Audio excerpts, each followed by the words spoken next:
ஆண்டவருடைய பரிசுத்த நாமத்துக்கு மகிமை உண்டாவதாக. பாத்தீங்கன்னா நம்ம ஆண்டவராக இயேசு கிறிஸ்து சிலுவையில் கூறிய 6வது வார்த்தையை பத்தி இன்னைக்கு தியானிக்க போகிறோம். இது எங்க இருக்கு பாத்தீங்கன்னா யோவான் எழுதின சுவிசேஷம் 19ஆம் அதிகாரம் வசனங்கள் 30.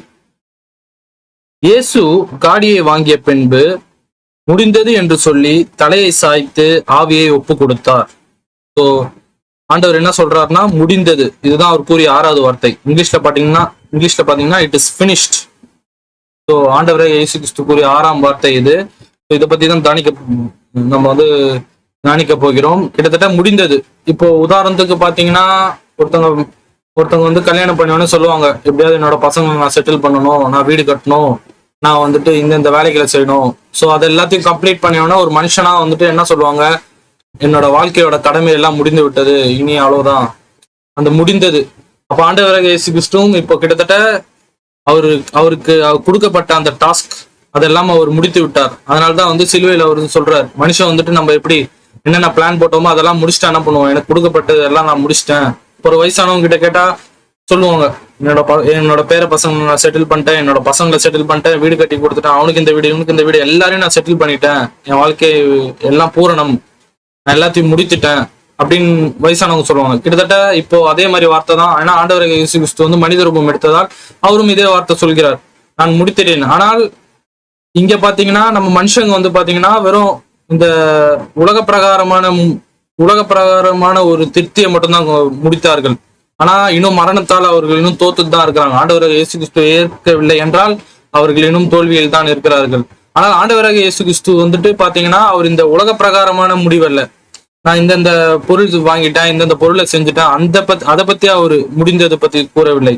அவர் கூறிய முடிவு பாத்தீங்கன்னா பரிசுத்த ஸ்பிரிச்சுவல், அதாவது ஆவிக்குரிய அர்த்தத்தில் கிட்டத்தட்ட பிதா அவருக்கு அவ்வளவு டாஸ்க் கொடுத்துருக்காரு. அந்த டாஸ்க் எல்லாத்தையும் நான் முடித்துட்டேன், இனி எனக்கு ஒண்ணுமே இல்லை, சிலுவையில் நான் சுமந்துட்டேன், எல்லாரோட பாவத்துக்காக நான் மரணம் அடைந்தேன், இப்ப நான் 3ஆம் நாள் உயிர் தெழும்ப போறேன், அவ்வளவுதான், இனிமேட்டா எனக்கு வெற்றி தான். இந்த மரணம், இந்த சிலுவை மட்டும்தான் எனக்கு பாடா இருந்தது, இப்போ அதே நான் தாண்டியாச்சு, இனி அவ்வளவுதான். ஏன்னா உயிர்ப்பிக்கிறது எனக்கு ஒன்றும் பெரிய விஷயம் இல்லை, என் கிட்ட தான் அந்த பவர் இருக்கு, அது ஒன்றும் பெரிய விஷயம் இல்லை. ஸோ சிலுவையில அவரோட ஃபைனல் மூமெண்ட், அதனாலதான் அவர் சொல்றாரு இட் இஸ் பினிஷ்ட். இப்ப நம்ம இதை பத்தி ஃபுல்லா தியானிக்க போகிறோம். எந்தெந்த விஷயம், அதாவது இதை பத்தி நம்ம எடுக்கணும்னா கிட்டத்தட்ட 8 ஹவர் கிட்ட சர்மன் கொடுக்கணும். முடிந்ததுங்கிற ஒரு விஷயத்த வச்சு நான் 8 ஹவர் சர்மன், அவ்வளவு இருக்கு. ஆனா 2 முக்கியமான விஷயங்கள், ஒரு கிறிஸ்துவனுக்கு இந்த 2 முக்கியமான விஷயங்கள் தெரிஞ்சாலே போதும். ஏன் ஆண்டவராக இயேசு கிறிஸ்து முடிந்தது என்ற ஒரு விஷயம் சொல்றதை பத்தி நமக்கு முழுசா புரிஞ்சிரும். முதலாவது நம்ம பார்ப்போம். இந்த முதலாவது விஷயம் பாத்தீங்கன்னா லூக்கா எழுதின சுவிசேஷம் 24ஆம் அதிகாரம் வசனங்கள் 44. இப்ப அதை நான் படிக்க போகிறேன். அவர்களை நோக்கி, மோசேயின் நியாய பிரமாணத்தையும் தீர்க்கதரிசிகள் ஆகமங்களையும் சங்கீதங்கள் என்னை குறித்து எழுதியிருக்கிறதெல்லாம் நிறைவேற வேண்டியது என்று நான் உங்களுக்கு சொல்ல வேண்டியதை விசேஷங்கள் இவைகள் என்றார். கிட்டத்தட்ட என்ன போட்டிருக்குன்னா, மோசையிலே மோசையின் நியாயப்பிரமாணம் லா ஆஃப் மோசஸ்லயும் தீர்க்கதரிசிகளும் சங்கீதத்திலையும் ஆண்டவராகிய இயேசு கிறிஸ்துவை பத்தி குறிப்பிட்டிருக்கு. சோ இது அனைத்தையும் நிறைவேற்ற வேண்டும். ஸோ கிட்டத்தட்ட அவர் சிலுவையில் என்ன சொல்றாருன்னா, நான் முடித்து விட்டேன், பினிஷ்ட், இட்ஸ் பினிஷ்ட் அப்படின்னு போட்டிருக்கு பாத்தீங்களா. கிட்டத்தட்ட என்ன சொல்ல வர்றாருன்னா, அப்போ இந்த விஷயங்கள்லாம் நிறைவேறி விட்டது. தீர்க்கதரிசனங்கள் சொன்னதும் சங்கீதங்காரம் சொன்னதும் இல்லைன்னா பாத்தீங்கன்னா மோசை நியாய பிரமாணங்கள்ல போட்டிருக்கிறது எல்லாமே அவர் நிறைவேற்றி விட்டார். ஏன்னா சிலுவையில அவர் பினிஷ்ட், முடிந்ததுன்னு அர்த்தம்னா கிட்டத்தட்ட அவர் சொன்ன விஷயம் அதானே. லூக்ல நம்ம பாக்குறோம், லூக்கா சுவிசேஷம் 24:44 பாத்தீங்கன்னா இந்த எல்லா விஷயமும் நிறைவேறி விட்டுறது. இப்ப நான் முதல்ல ஒரு உதாரணம் கொடுத்துட்டு இது எப்படி எல்லாம் நிறைவேறிச்சுன்னு நான் சொல்றேன். இப்போ 2010 நீங்க இப்ப வாக்குறுதி கொடுக்குறீங்க, நான் 2020க்குள்ள நான் 3 மாடி வீடு கட்டுவேன். அப்போ நீங்க என்ன சொல்றீங்க, ஒரு தீர்க்கதரிசனம் மாதிரி சொல்றீங்க, நான் 2020 நான் முடிப்பேன் உங்க கோலாக. அதே மாதிரி 2020 நீங்க வீடு கட்டிட்டீங்கன்னா நீங்க சொன்ன வாக்கை நீங்கள் நிறைவேற்றினீர்களா இல்லையா? கண்டிப்பாக நிறைவேற்றினீர்கள். 2010 நான் சொன்னேன் 2020 நான் வீடு கட்டுவேன், அதை நீங்கள் பண்ணி காட்டுறதுனால் இது மூலியமா என்ன ஒரு டெக்ஸ்டாக அது சொல்லப்படுகிறது, அந்த டேர்ம் என்ன டிஸ்கிரைப் பண்ணுகிறது, நீங்க நிறைவேற்றி விட்டீர்கள், நீங்கள் சொன்ன வாக்கை நிறைவேற்றி விட்டீர்கள். இப்ப ஆண்டவராக இயேசு கிறிஸ்து லூக்கா எழுதின சுவிசேஷத்துல என்ன சொல்றாருன்னா, மோசேயின் நியாய பிரமாணங்கள் தீர்க்கதரிசனம் சங்கீதங்களில் என்னை குறித்து எழுதியிருக்கிறதெல்லாம் நிறைவேறிய வேண்டும் என்று.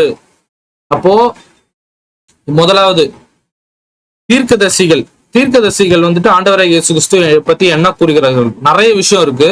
நான் ஃபர்ஸ்ட் 2 வசனம் எடுக்கிறேன். அதுக்கப்புறம் மிச்சதெல்லாம் வந்துட்டு எங்கெங்க இருக்குன்னு மட்டும் நான் ஒரு ஷார்ட்டா 1 நிமிஷத்துல முடிக்க பாக்குறேன். ஏன்னா கிட்டத்தட்ட நான் இதை பத்தி இந்த ஒரு வார்த்தை தீர்க்கதரிசிகள், ஆண்டவராகிய இயேசு கிறிஸ்து தீர்க்கதரிசிகள் என்ன கூறியிருக்கிறார்கள், அதாவது what to the profit say about Jesus Christ அப்படின்னு போட்டேன்னு வைங்க, கிட்டத்தட்ட வந்துடும். ஒரு பைபிள்ல பாதி பைபிள் அது ஜீசஸ் பத்தி தான் அவங்க தீர்க்கதரிசனம் கொடுக்குறாங்க. ஆனா இது நான் இப்போ கொடுத்தேன்னா கிட்டத்தட்ட 8 hours ஆயிடும். நான் முன்னாடியே உங்ககிட்ட சொன்னேன். அதனால இதை நான் ஒரு சீக்கிரமாக ஒரு 2 வசனம் வச்சு நான் சொல்றேன், எப்படி தீர்க்கதரிசிகள் சொன்னது வந்துட்டு எப்படி நிறைவேறுகிறது. அப்புறம் சின்னதா எங்கெங்க முக்கியமானதோ அது வசனங்கள் மட்டும் நான் ரெஃபரன்ஸ் மட்டும் நான் கொடுக்குறேன். முதலாவது பார்ப்போம்.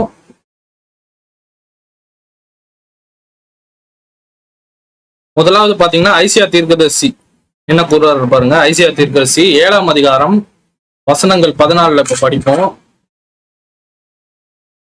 ஆதலால் ஆண்டவரே தமக்கு உங்களுக்கு ஒரு அடையாளத்தை கொடுப்பார். இதோ ஒரு கன்னிகை கர்ப்பதியாகி ஒரு குமாரனை பெறுவாள். அவருக்கு இம்மானுவேல் என்று பெயரிடுவார். கிட்டத்தட்ட உங்களுக்கு தெரியும் இது யாருன்னு, ஆண்டவராகிய இயேசு கிறிஸ்து பத்தி. ஏன்னா அவர் வந்துட்டு பாத்தீங்கன்னா கன்னியின் வயிற்றுல இருந்தா பிறப்பார். அவர் இம்மானுவேல் அப்படின்னா கடவுள் நம் மத்தியில் இருக்கிறார், God is with us. So இந்த தீர்க்கதரிசனம் பாத்தீங்கன்னா ஐசையா வந்துட்டு உரைக்கிறார். இந்த தீர்க்கதரிசனம் பாத்தீங்கன்னா ஆண்டவராகிய இயேசு கிறிஸ்துவோட வாழ்க்கையில் நிறைவேறுகிறது. ஐசையா 53:5 பார்ப்போம். நம்மளுடைய மீறுதலுக்கு நிமித்தம் அவர் காயப்பட்டு, நம்மளோட அக்கிரமத்து நிமித்தம் அவர் நொறுக்கப்பட்டு, நமக்கு சமாதானத்தை உண்டு பண்ணி ஆக்கினை அவர் மேல் வந்தது. அவருடைய தழும்புகளால் குணமாகிறோம். கிட்டத்தட்ட இது யாருன்னு தெரியும் உங்களுக்கு, ஆண்டவராகிய இயேசு கிறிஸ்து. சிலுவையில் அவர் நம்மளோட மீறுதல், நம்ம தப்பு பண்ணதுக்காக, நம்ம அக்கிரமம் பண்ணதுக்காக அவர் சிலுவையில் அறையப்படுகிறார். ஆனா அவர் பட்ட அந்த காயத்தினால நம்ம இப்போ சுகமாகிறோம். ஐசையா 53:5. சோ கிட்டத்தட்ட பாத்தீங்கன்னா தீர்க்கதரிசிகள் இந்த மாதிரி குறித்த தீர்க்கதரிசிகள் ஆண்டவராகிய இயேசு கிறிஸ்துவை பத்தி கூறிய வார்த்தைகள் எப்படி ஆண்டவரோட இயேசு கிறிஸ்துவோட வாழ்க்கை அவர் பிறக்கும் போது எப்படி இதெல்லாம் நிறைவேறுகிறது, அதுதான் லூக்கா 24 அவர் சொல்கிறார். மோசேயின் நியாய பிரமாணமும் தீர்க்கதரிசிகளும் என்னை குறித்து எழுதியிருக்கிறதெல்லாம் நிறைவேற வேண்டும் என்று. அதாவது அவர் இப்ப பூமிக்கு வந்திருக்கிறாரு பாத்தீங்கன்னா, அவர் சொல்றாரு சிலுவையில பாத்தீங்கன்னா என்ன சொல்றாருன்னா முடிந்து விட்டது. அப்ப கிட்டத்தட்ட பாத்தீங்கன்னா இந்த எத்தனை தீர்க்கதரிசிகள் ஆண்டவரை பத்தி உரைத்தார்களோ அதெல்லாம் ஆண்டவரை இயேசு கிறிஸ்து முடித்து விட்டார். அவங்க சொன்ன வார்த்தை எல்லாம் கம்ப்ளீட் ஆச்சு ஆண்டவரை இயேசு கிறிஸ்து மூலியமாக.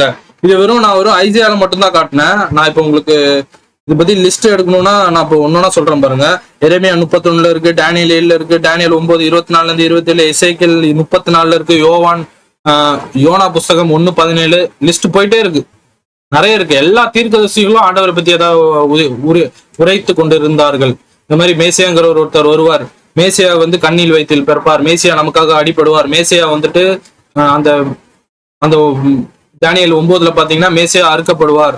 அது மட்டும் அல்ல, எரேமியா 31 பாத்தீங்கன்னா அதுவும் மேசியாவை பத்தி போட்டிருக்கு. யோனால பாத்தீங்கன்னா 3 நாட்களில் மேசியா உயிர் தெழும்புவார். எல்லாமே பாத்தீங்கன்னா எசேக்கியேல் 34 போட்டிருக்கு. நிறைய இடத்துல தீர்க்கதரிசிகள் ஆண்டவராகிய இயேசு கிறிஸ்துவை பத்தி குறிப்பிட்டுள்ளார்கள்.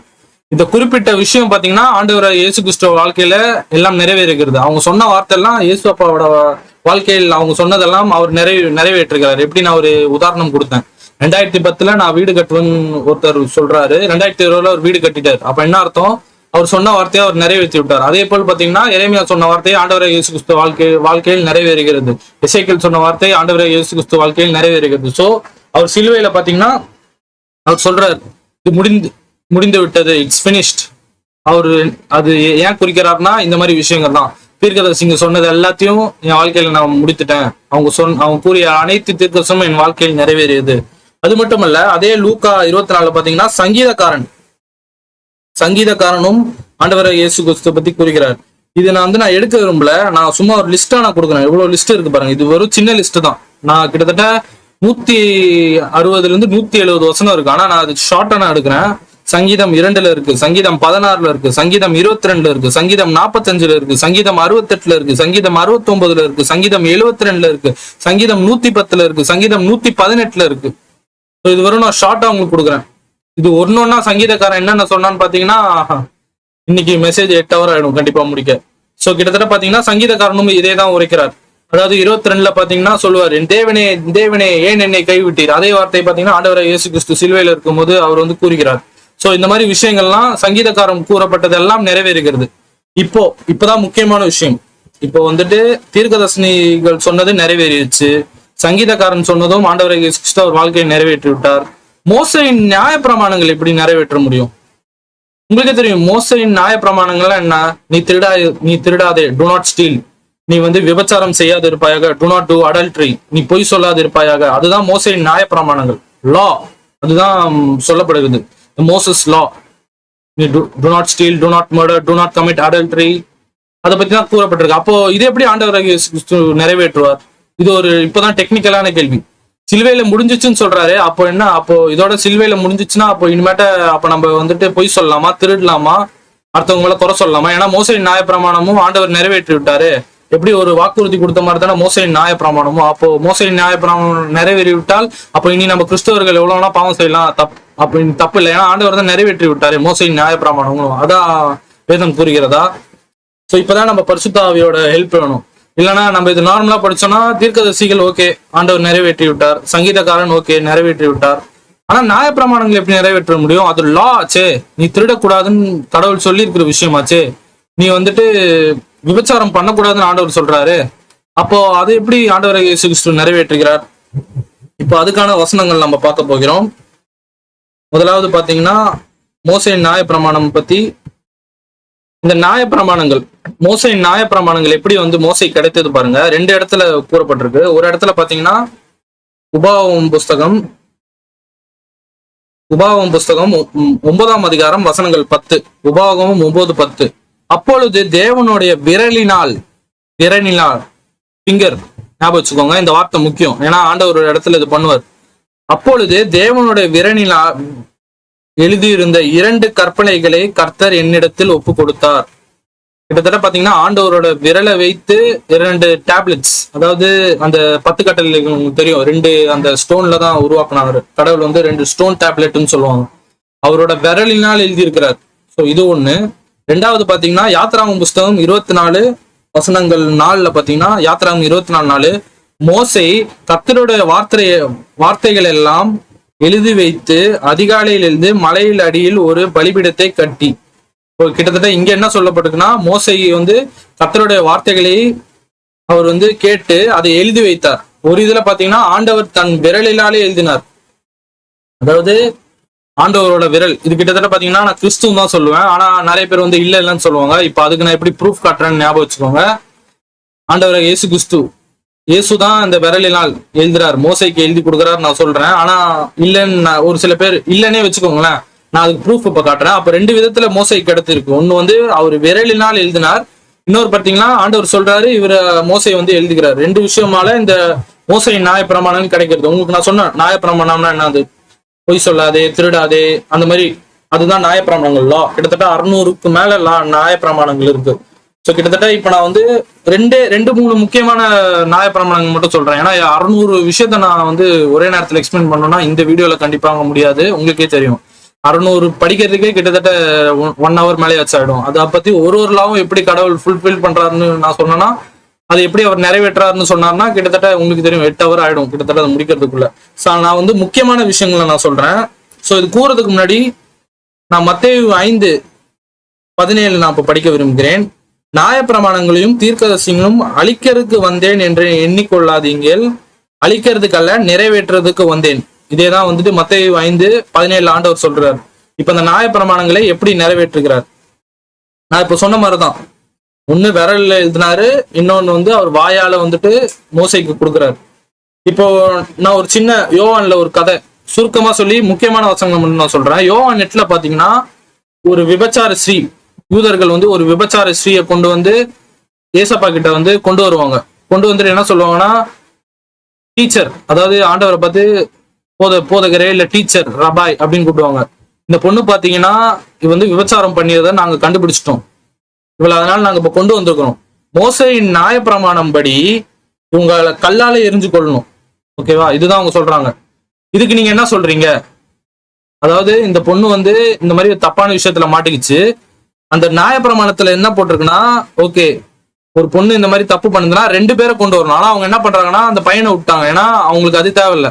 ஏசப்பா இது மூலியமா ஏதாவது ஒரு தப்பான வார்த்தை சொல்லி இது மூலியமாக அங்க இருக்கிற மக்கள் எல்லாம் சண்டைக்கு வரணும், இல்லைன்னா வந்து ரெண்டாவது இதை முடிச்சு அவர் ஏதாவது பிளான் பண்ணி இவர் அழிக்கிறதுக்கு ஒரு பிளானுக்காக பண்ணாரு. அப்ப ஆண்டவராக இயேசு கிறிஸ்து என்ன பண்றாரு பாருங்க. யோவான் 8 6-7. யோவான் 8 வசனங்கள் 6-7 இப்ப படிக்கிறேன். அதாவது பாத்தீங்கன்னா, அவர்கள் குற்ற சுமத்த வேணும் காரணம் உண்டாகுத பொருட்டு அவரை சோதிக்கும்படி இப்படிக்கு சொன்னார்கள். இயேசு குனிந்து விரல் பாத்தீங்க விரணிலால் தரையிலே எழுதினார். கிட்டத்தட்ட அவரோட விரலை வச்சு தரையில இப்ப எழுதுறாரு. இது நான் என்ன சொன்னேன் உங்ககிட்ட, கடவுள் வந்துட்டு மோசைக்கு வந்து எப்படி கொடுத்தாரு நியாயப்பிரமாணங்களை, ஒரு விதம் வந்து பாத்தீங்கன்னா விரலினால் எழுதினாரு. இப்ப கிட்டத்தட்ட இயேசுவும் அதே தான் பண்றாரு. அவங்க கேக்குறாங்க, நியாயப்பிரமாணத்துல இப்படி போட்டிருக்கு, கல்லை தூக்கி அடிக்கணும், இந்த மாதிரி கல்லு வச்சு அவங்களை கொல்லணும், இந்த மாதிரி யார் யாரெல்லாம் விபச்சாரம் பண்றாரோ இங்க பாருங்க நான் இப்போ கொண்டு வந்திருக்கிறேன், என்ன பண்ணலாம். அதுக்கு பாத்தீங்கன்னா ஆண்டவர் குறிக்கிறார். கிட்டத்தட்ட எங்க குறிக்கிறார், உபாகமம் புஸ்தகத்துல வந்து பாத்தீங்கன்னா உங்களுக்கே தெரியும், 9ஆம் அதிகாரத்துல பாத்தீங்கன்னா கடவுளும் இதே மாதிரி விரலினால் எழுதுகிறார். இங்க பாருங்க இயேசுவும் அதே மாதிரி குனிந்து விரலினால் தரையில் எழுதுகிறார். மோசைக்கு பண்ண மாதிரிதான் இங்கேயும் காட்டுகிறார். என்ன சொல்றாருன்னா, அவர் நிமிர்ந்து பார்த்து, உங்களில் பாவம் இல்லாதவன் இவள் மேல் முதலாவது கல்லை எரிந்து என்று சொன்னார். அதாவது பாத்தீங்கன்னா உங்களுக்கு பாவம் இல்லையா, நீங்க வந்து சொல்றீங்களே கல்லால அடின்னு, நான் என்ன சொல்றேன், உங்களதுல யாரு ஃபர்ஸ்ட் எனக்கு பாவம் இல்லைன்னு சொல்றீங்களோ முதல் கல்லை தூக்கி அடிங்க. ஒருத்தன் கூட இல்லை, எல்லாரும் போயிட்டாங்க. அப்ப கிட்டத்தட்ட என்ன அர்த்தம்னா, மோசைக்கு வந்துட்டு கிடைச்சது நியாயப்பிரமாணம். ஆனா கடவுள் எழுதும் போது பாத்தீங்கன்னா கடவுள் ஒரு விஷயம் எழுதியிருப்பாரு. இந்த மாதிரி வந்துட்டு கண்ணுக்கு கல் இல்ல கண்ணுக்கு கண், அதாவது ஒருத்தவங்க கண்ணை பிடுங்குனா நீ ஒரு கண்ணை பிடுங்கு அப்படின்னு வந்துட்டு இவங்க வந்துட்டு அந்த காலத்துல புரிஞ்சு வச்சிருக்கிறாங்க. ஆனா உண்மையிலே கடவுள் வந்துட்டு என்ன சொல்றாரு, நீ வந்துட்டு இப்ப என்ன நடக்குதுன்னா, விபச்சாரம் பண்ணா கல்லை தூக்கி எறியணும் அப்படின்னு ஆண்டவர் சொல்றாரு. ஆனா அதனோட முழு அர்த்தம் பாத்தீங்கன்னா கடவுளுக்கு தான் தெரியும். மோசை வந்துட்டு வெறும் கடவுள் சொன்னதை எழுதி வச்சுக்கிட்டாரு. ஆனா கடவுள் வந்துட்டு இது அவர் கொடுக்கும் போது பாத்தீங்கன்னா ஒரு விஷயத்த நினைவு வச்சுதான் சொல்றாரு. இந்த மாதிரி இப்படி வந்து நீ பண்றது வந்து பாத்தீங்கன்னா விபச்சாரம் பண்றவங்களை போயிட்டு நான் வந்து கல்லால அடிப்பேன். ஆனா ஆண்டவர் இயேசு கிறிஸ்து மத்தேயு 5 என்ன சொல்றாங்க, நீ போய் அவங்க ரூம்குள்ள போய் தான் அது பண்ணணும், இல்ல நீ கண்ணால நீ பாத்துட்டாலே முடிஞ்சிச்சு, நீ விபச்சாரம் பண்ணிட்ட. கடவுள் வந்துட்டு அந்த நோக்கத்துலதான் அவர் வந்துட்டு சொல்றாரு மோசை கிட்ட. ஆனா அந்த நோக்கம் பாத்தீங்கன்னா அங்க இருக்கிற மக்கள் மோசையின் நியாயப்பிரமாணம்னா என்னன்னு தெரியல. ஆனா இப்ப ஆண்டவராக இயேசு கிறிஸ்து யாரு, யோவான் 1 என்ன போட்டிருக்கு, அவர் வந்து வார்த்தை. கிட்டத்தட்ட வார்த்தைங்கிறது தேவன். இப்ப அந்த தேவன் நம் மத்தியில் வந்திருக்கிறார். இப்பதான் நம்ம பார்த்தோம் இமானுவேல்ங்கிறது என்னது, கடவுள் நம் மத்தியில் இருக்கிறார். அப்ப கடவுள் வந்துட்டு அந்த டைம்ல வந்துட்டு அவருக்கு நியாயப்பிரமாணம் கொடுக்கும் போது மோசைக்கு வந்துட்டு அவர் வெறும் எழுதிதான் இருக்கிறார் கடவுள் சொல்ற விஷயம். ஆனா அதனோட உண்மையான அர்த்தம் கடவுளுக்கு தான் தெரியும். நான் ஏன் வந்துட்டு நீ வந்துட்டு திருடாது இருப்பாயாக, அதனோட உண்மையான அர்த்தம் என்ன, நீ வந்து விபச்சாரம் செய்யாது இருப்பாயாக.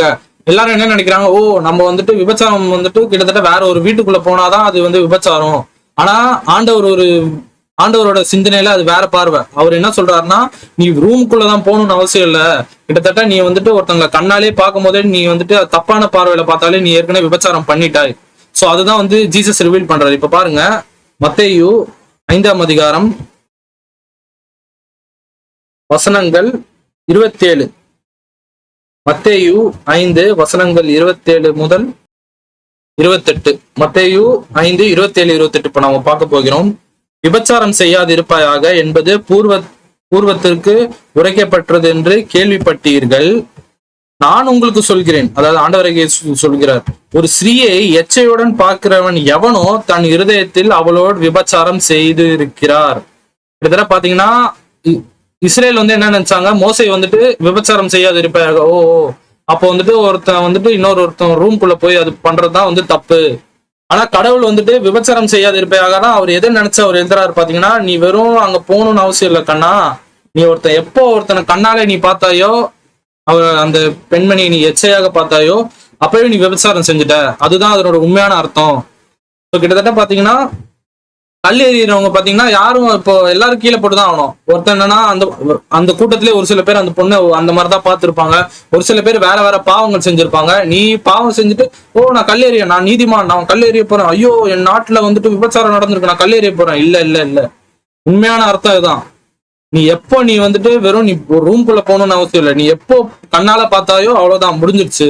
அப்ப கிட்டத்தட்ட இந்த வசனம் மூலியமாக நமக்கு என்ன தெரிய வருதுன்னா, தீர்க்கதரிசிகள்லாம் நியாயப்பிரமாணம்னா இப்படிதான் இருக்கும்னு நினைச்சாங்க. ஆனா அதனோட உண்மையான ரெவலேஷன் யார் ரிவீல் பண்றாருன்னா ஆண்டவராகிய இயேசு கிறிஸ்து.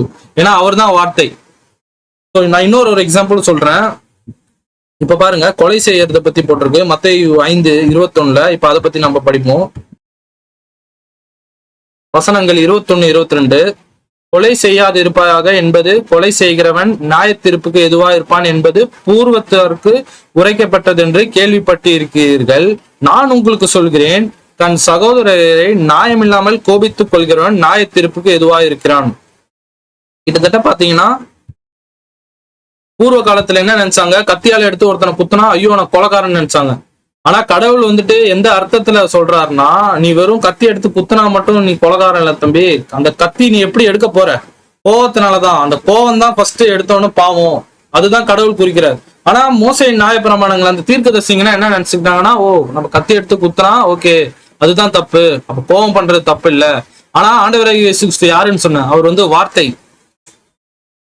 வார்த்தையா இருந்த தேவன் நம்ம மத்தியில் இப்போ வந்ததால் கரெக்டாக இப்பதான் எக்ஸ்பிளைன் பண்றாங்க. ஏன்னா இந்த நியாயப்பிரமாணங்களை நிறைவேற்ற வேண்டியது இவரோட கடமை.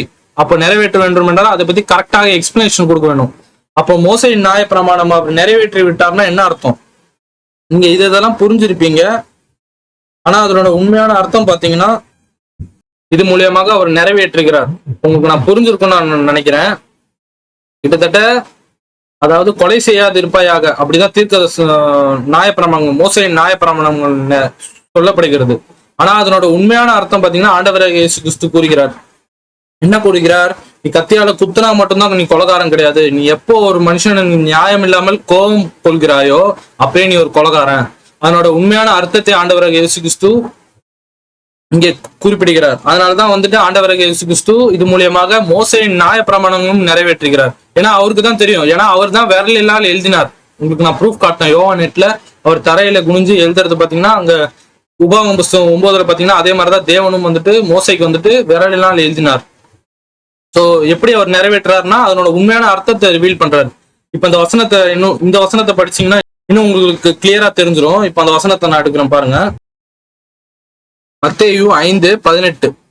வானமும் பூமியும் ஒளிந்து போகும், நியாயப்பிரமாணத்தில் உள்ள நிறைவேறுவது அதில் ஒரு சிறு எழுத்துக்களும் ஒரு எழுத்தின் உறுப்புகளும் இழந்து போகாது என்று மெய்யாகவே உங்களுக்கு சொல்கிறேன். அதாவது வானமும் பூமியும் ஒளிந்து போகும். ஆனா என்ன சொல்றாருன்னா இந்த நியாயப்பிரமாணம் நிறைவேறும்.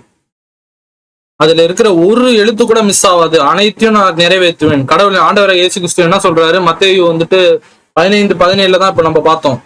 கிட்டத்தட்ட அவர் நியாயப்பிரமாணங்களை அழிக்க வரவில்லை, அதை நிறைவேற்ற வந்திருக்கிறார். அப்ப ஆண்டவரோட காலகட்டத்தில் அது நிறைவேற வேண்டும். ஏன்னா அவர் சிலுவையில சொல்றாரு இது முடிந்து விட்டது. அப்போ மோசையோட நியாயப்பிரமாணங்களை அவர் கிளீனா எக்ஸ்பிளைன் பண்றாரு. ஓகே, அப்ப நியாயப்பிரமாணங்களை அவர் வந்துட்டு ஓகே இப்படிதான் கொலை செய்யறதுன்னா ஓகே, என் மனசுல நான் எப்ப கோவம் பண்றேனோ உண்மையிலேயே அப்பதான் கொலை செஞ்சுட்டேன். ஒரு பொண்ணை எப்போ எச்சையாக பார்த்துட்டாயோ அப்பயே நான் வந்து விபச்சாரம் பண்ணிட்டேன். கிளீனா எக்ஸ்பிளைன் பண்றாரு. இது மாதிரி ஒவ்வொரு லாவும் ஒரு எக்ஸ்பிளைன் பண்ணிட்டாரு. இப்போ முக்கியமான ஒரு விஷயம், இப்ப நியாயப்பிரமாணங்கள் முடிஞ்சிச்சு. இப்ப நம்ம எதை கடைப்பிடிக்க வேண்டும்? ஏன்னா மோசையின் நியாயப்பிரமாணங்கள்ல பாத்தீங்கன்னா லா தானே, திருடாது இருப்பாயாக, பொய் சொல்லாது இருப்பாயாக, நல்ல விஷயம் தானே. ஒரு கிறிஸ்துவனா இருக்கட்டும் இல்லைன்னா ஒரு அவிசுவாசியாக இருந்தாலும் நியாயப்பிரமாணங்கள் நல்லது தானே. அப்போ இந்த நியாயப்பிரமாணம் ஆண்டவரை நிறைவேறி விட்டார்னா அப்போ அடுத்தது நம்ம என்ன ஃபாலோ பண்ண வேணும்? அதுக்கான வசனத்தை பாருங்க. மத்தேயு 24 வசனங்கள் 35. வானமும் பூமியும் ஒளிந்து போவும், என் வார்த்தைகளோ ஒளிந்து போவதில்லை. கிட்டத்தட்ட பாத்தீங்கன்னா நியாயப்பிரமாணத்துக்கு ஒரு நாள் இருக்கு. அதாவது அது நிறைவேறிச்சுன்னா அவர்தான் அந்த நாள் அதோட முடிஞ்சிச்சு. ஆனா வானமும் பூமியும் ஒளிந்து போகும். அதாவது இங்க இப்ப நம்ம வாழ்ற இந்த பூமியும் மேல இருக்கிற ஆகாயமும் அழிஞ்சிட்டாலும் அவரோட வார்த்தை ஒளிந்து போவாது.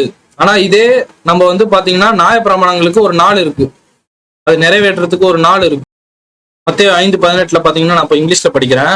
I will tell you the truth until heaven and earth disappear. அதாவது இந்த பூமியும் வானமும் அது மறையறதுக்குள்ள பாத்தீங்கன்னா இருக்கிற எல்லா விஷயமும் நிறைவேறிடும். கிட்டத்தட்ட ஆண்டவராகிய இயேசு கிறிஸ்து என்ன சொல்றாருன்னா ஒரு நாள் வந்து நியாயப்பிரமாணத்துக்கு முடிவு வரும்.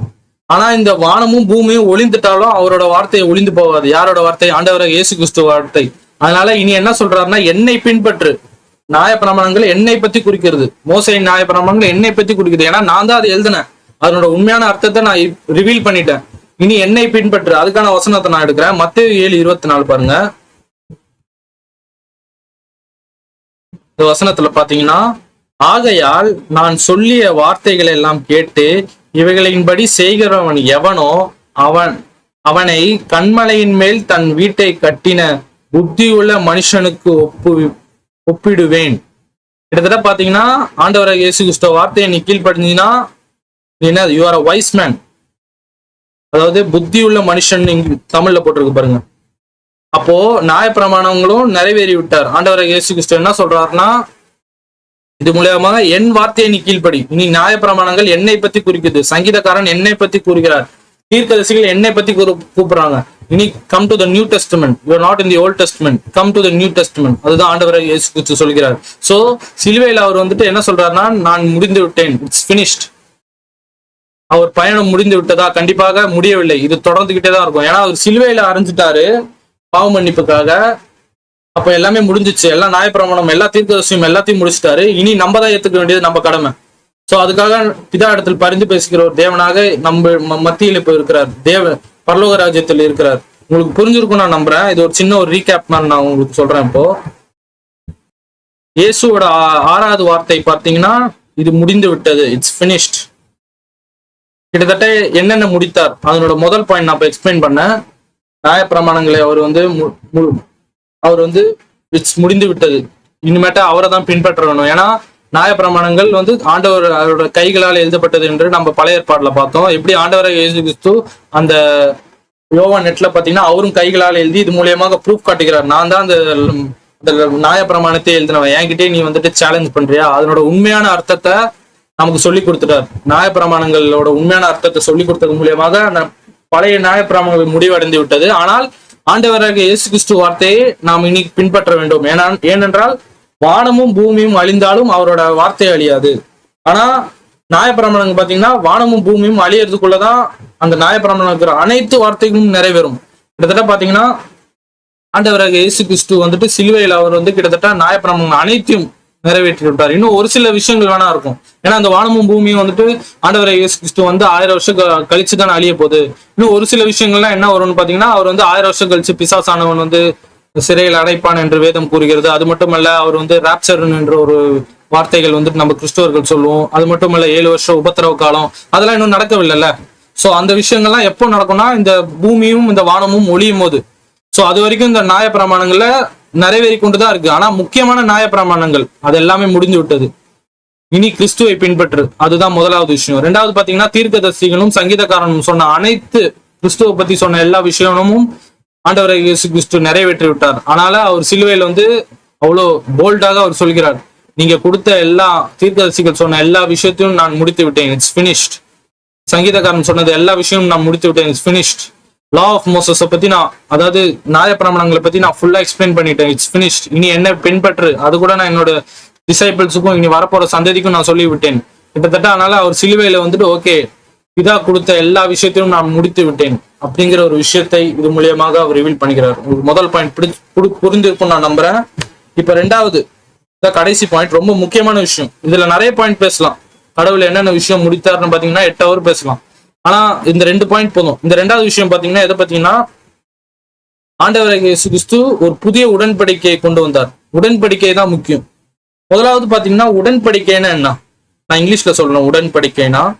உடன்படிக்கை என்பது a covenant is a sacred agreement on promise between the two parties. அதாவது பாத்தீங்கன்னா, உடன்படிக்கைங்கிறது கடவுளுக்கும் மனிதனுக்கும் ஒரு அக்ரிமெண்ட். இப்ப நம்ம பார்ட்னர்ஷிப் போடுவோம், நம்ம 2 பேர் சேர்ந்து பிசினஸ் பண்ணலாம். அப்ப என்ன அர்த்தம்? 2 பேருக்குள்ள ஒரு உடன்படிக்கை போடுறோம். 2 பேரும் உண்மையா இருப்போம், வர லாபத்துல பாதி நம்ம இது பண்ணிப்போம். அதுதான் பார்ட்னர்ஷிப். இதே நம்ம கடவுளுக்கும் மனுஷனுக்கும் உடன்படிக்கை என்னன்னா, கடவுள் ஒரு வார்த்தை கொடுப்பார், அதை நீ பின்பற்று, இது மூலியமாக உனக்கு ஆசீர்வாதம், ரட்சிப்பு எல்லாம் கிடைக்கும். இதுதான் உடன்படிக்கை. கிட்டத்தட்ட பாத்தீங்கன்னா, இப்ப நான் ஒரு வசனமா நான் படிக்கிறேன், அப்ப உங்களுக்கு புரிஞ்சிடும் இந்த உடன்படிக்கையை பத்தி. முதலாவது பாத்தீங்கன்னா, உபாகமம் புஸ்தகம் 28ஆம் அதிகாரம் வசனங்கள் 1. உபாகமம் 28:1. இந்த வசனத்தை கவனிங்க. உபாகமம் 28:1.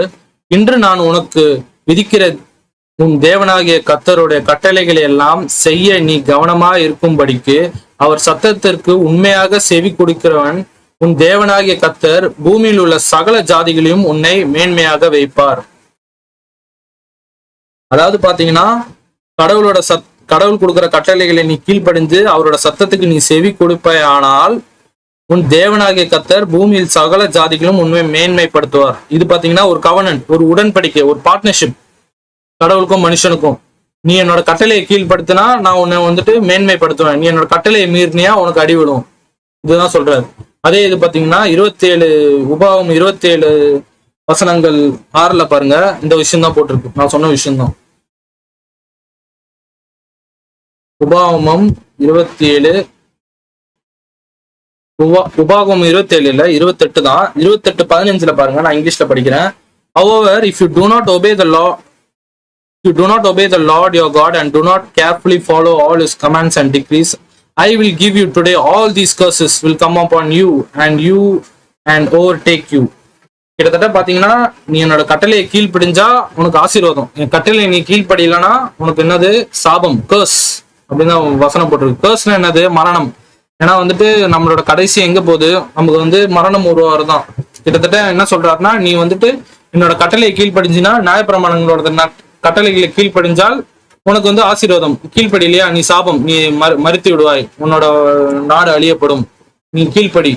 அதுதான் வந்து நியாயப்பிரமாணம் குறிக்குது. ஆனா ஆண்டவராகிய இயேசு கிறிஸ்து பாருங்க, அவர் பாத்தீங்கன்னா கிட்டத்தட்ட எல்லா கட்டளையும் கீழ்ப்படுகிறவன் பாத்தீங்கன்னா என்ன, அவன் நியாயமான, அவன் உண்மையில பாத்தீங்கன்னா ஒரு இஸ் அ ரைச்சஸ் பர்சன், அவன் நியாயமான ஒரு மனுஷன். ஆனா யாராலையும் அது நிறைவேற்ற முடியவில்லை, எந்த தீர்க்கதரிசியாலும் நிறைவேற்ற முடியவில்லை. எல்லாரும் வந்து ஒத்துக்கிட்டாங்க நியாயப்பிரமாணம் என்ன நிறைவேற்ற முடியல. ஏன்னா கடவுளோட அந்த நியாயங்கள் முன்னாடி இவங்க மாட்டிக்கிட்டாங்க, ஏதாவது ஒரு இடத்துல அவங்க தோல்வி அடைகிறாங்க.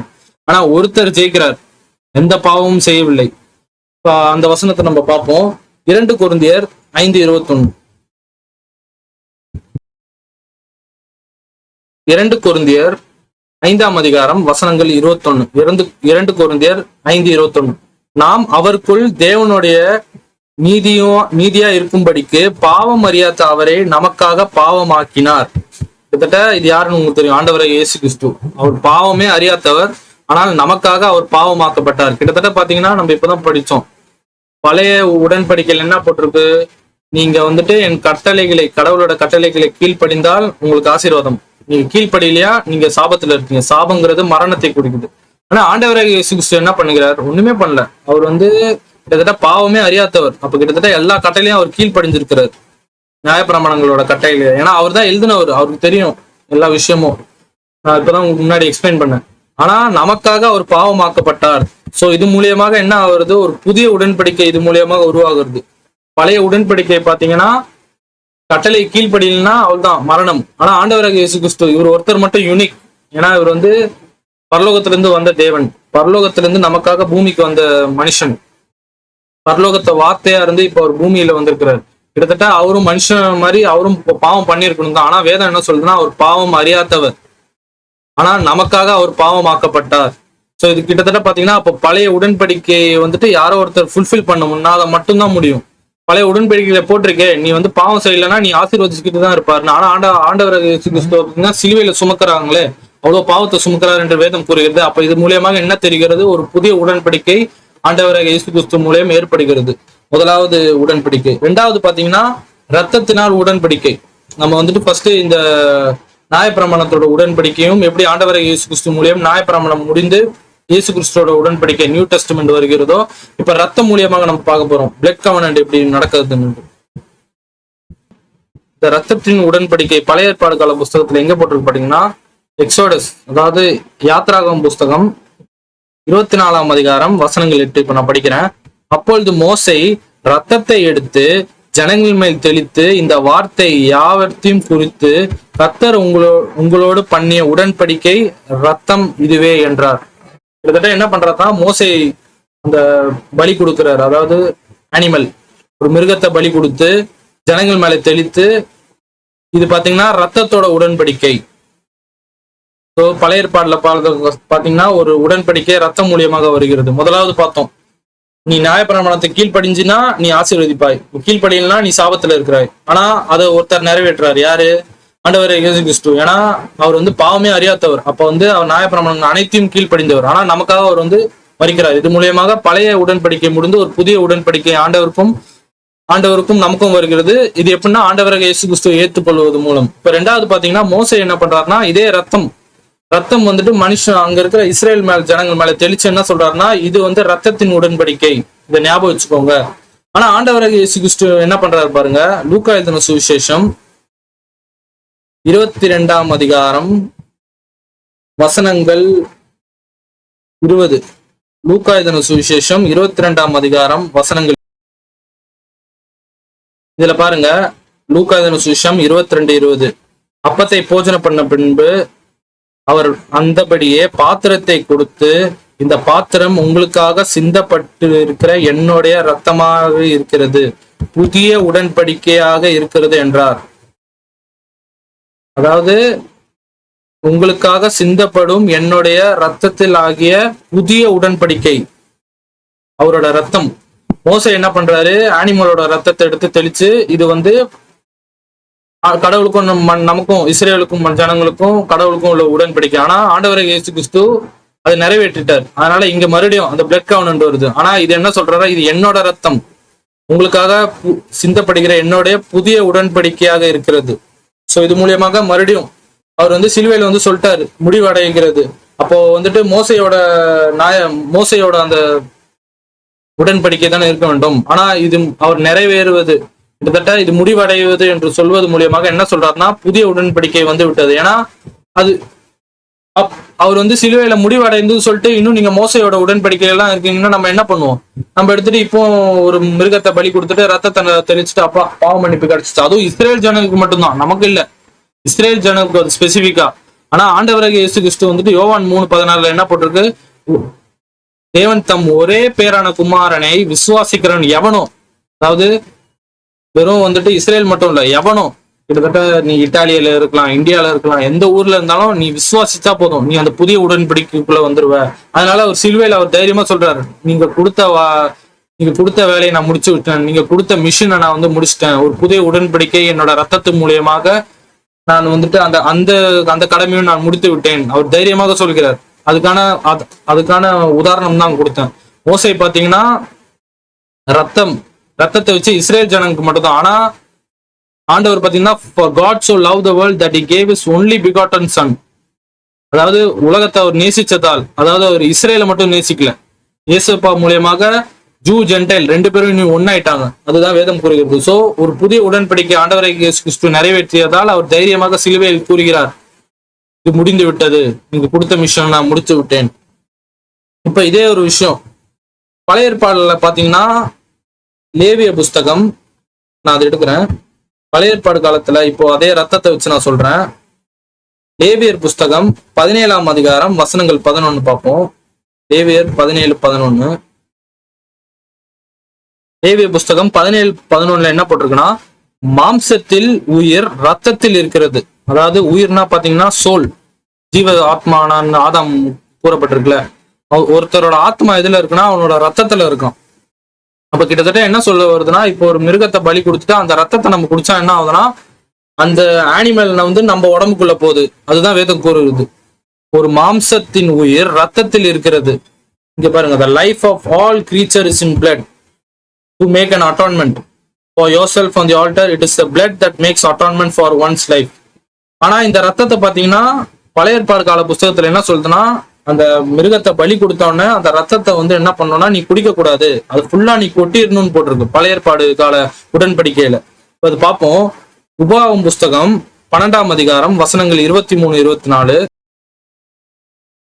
மன்னிக்க வேண்டும், லேவிய புஸ்தகத்திலே 17-14 போட்டிருக்கு. லேவியராகமும் 17ஆம் அதிகாரம் வசனங்கள் 14 போட்டிருக்கு பாருங்க. ஆகையால் அந்த மாம்சத்தின் ரத்தத்தை புசிக்க வேண்டாம். அதாவது இப்போ அந்த மிருகத்தை பலி கொடுத்தோன்னே என்ன சொல்றாருன்னா, ஓகே இது மூலியமாக ரத்தம் கொடுக்கப்படுது, என்ன பாவத்தை மன்னிக்கப்படுறது, ஆனா அந்த ரத்தத்தை குடிக்க கூடாது நீங்க. ஏன்னா அது குடிச்சா என்ன அர்த்தம்னா, கிட்டத்தட்ட அவன் ஆத்மாவை நீங்க உள்ளுக்குள்ள ஏத்துக்கிட்டீங்க. ஆனா இப்போ புதிய ஏற்பாடுல என்ன பண்றது பாருங்க, ஆண்டவராக இயேசு கிறிஸ்து அந்த பாத்திரத்தை நோக்கி, இது என்னுடைய ரத்தமாக இருக்கிறது, இதை பானம் பண்ணும்போது நீங்க என் ரத்தத்தை குடிக்கிறீங்க. அப்ப கிட்டத்தட்ட ஆண்டவராக இயேசு கிறிஸ்துவோட ஆத்மா நம்ம உடம்புக்குள்ள வருது. ஏன்னா ஆண்டவராக இயேசு கிறிஸ்து யார்? அவர் பரிசுத்தர். ஆனா நம்மளோட ஆத்மா பாவி. நம்ம பரலோக ராஜ்யம் போக முடியுமா அந்த ஆத்மா வச்சு? கண்டிப்பா போக முடியாது. ஆனா இப்ப நம்ம உடம்புக்குள்ள எது வருது? ஆண்டவராக இயேசு கிறிஸ்துவோட ஆத்மா நமக்குள்ள இருப்பதால் நம்ம பிதா இடத்துல போகும்போது இப்ப நம்ம யாராக போகிறோம்? நம்மளாக போகிறோம், இல்ல ஆண்டவராக இயேசு கிறிஸ்துவோட ஆத்மாவாக நம்ம போகிறோமா? அதுதான் பாருங்க எப்படி குறிக்குது என்று. அதனாலதான் பழைய ஏற்பாடுகள் புஸ்தகத்தோட நியாயப்பிரமாணத்துல நீ ரத்தத்தை குடிக்க கூடாது. ஆனா இப்போ நம்ம புதிய ஏற்பாடுல பாருங்க ஆண்டவராக இயேசு கிறிஸ்து என்ன சொல்றாரு என்று. இது எங்க இருக்கு பாத்தீங்கன்னா மத்தேயு எழுதின சுவிசேஷம் 26ஆம் அதிகாரம் வசனங்கள் 27, 28 பார்ப்போம். பின்பு பாத்திரத்தை எடுத்து சோத்திரம் பண்ணிய பின்பு அவர்கள் கொடுத்து, நீங்கள் எல்லாம் இதை பானம் பண்ணுங்கள், இது பாவ மன்னிப்புக்கென்று அநேகருக்காக சிந்தப்படுகிற உடன்படிக்கை என்னுடைய ரத்தமா இருக்கிறது. என்னுடைய ரத்தம், அந்த திராட்சை ரசம் எது குறிக்குதுன்னா என்னோட ரத்தமாக இருக்கிறது. அப்படி யோசிச்சுக்கோங்க. ஆனா பழைய ஏற்பாட்டுல என்ன போட்டிருக்கு? நீ ரத்தத்தையே குடிக்காத. ஏன்னா அந்த ரத்தத்தை நீ குடிக்கிறது மூலியமாக என்ன ஆகுது? ஒருத்தனோட ஆத்மா உடம்புக்குள்ள போகுது.